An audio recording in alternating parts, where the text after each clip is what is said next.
Ernst Chladni, un musicien et physicien allemand du 8e siècle, fut un des premiers scientifiques occidentaux à étudier sérieusement le phénomène de l'onde.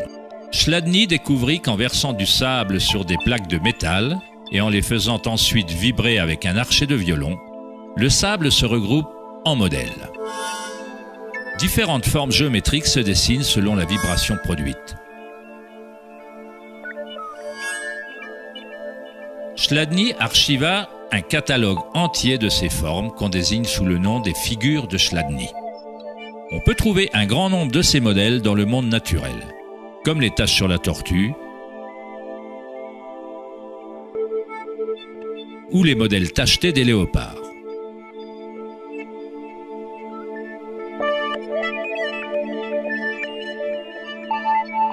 Étudier les modèles de Chladni ou la cymatique est la manière secrète dont les fabricants de guitares de haute gamme, de violons et d'autres instruments déterminent la qualité du son de leurs instruments.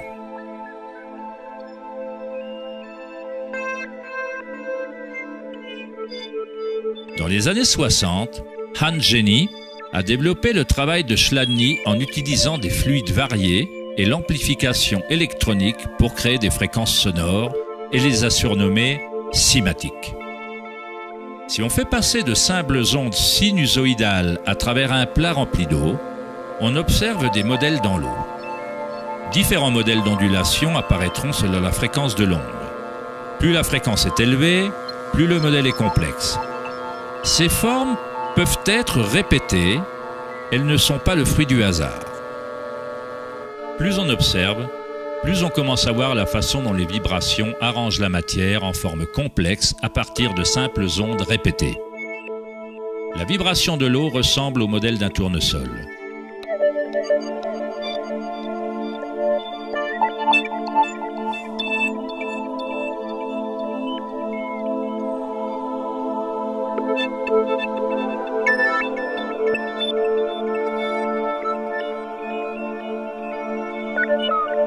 On obtient un modèle différent en changeant simplement la fréquence du son.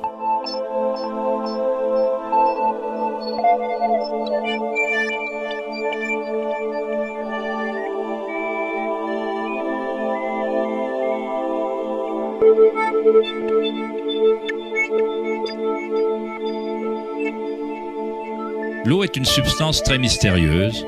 Elle est extrêmement sensible, c'est-à-dire qu'elle réceptionne et maintient la vibration.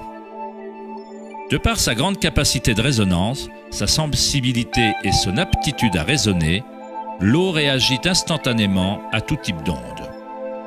L'eau vibrante et la terre constituent la majorité de la masse des plantes et des animaux. On peut facilement observer la façon dont les vibrations dans l'eau créent des modèles naturels reconnaissables, mais en y ajoutant des solides et en augmentant l'amplitude, des choses encore plus intéressantes se produisent. En ajoutant de la fécule de maïs à l'eau, un phénomène plus complexe se produit.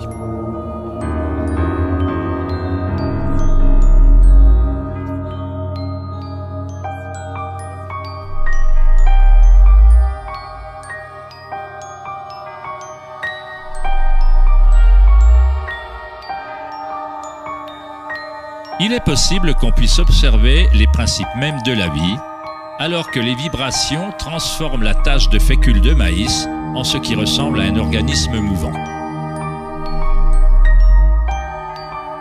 Le principe d'animation de l'univers est décrit dans chaque grande religion, utilisant des mots qui reflètent la compréhension de cette période de l'histoire.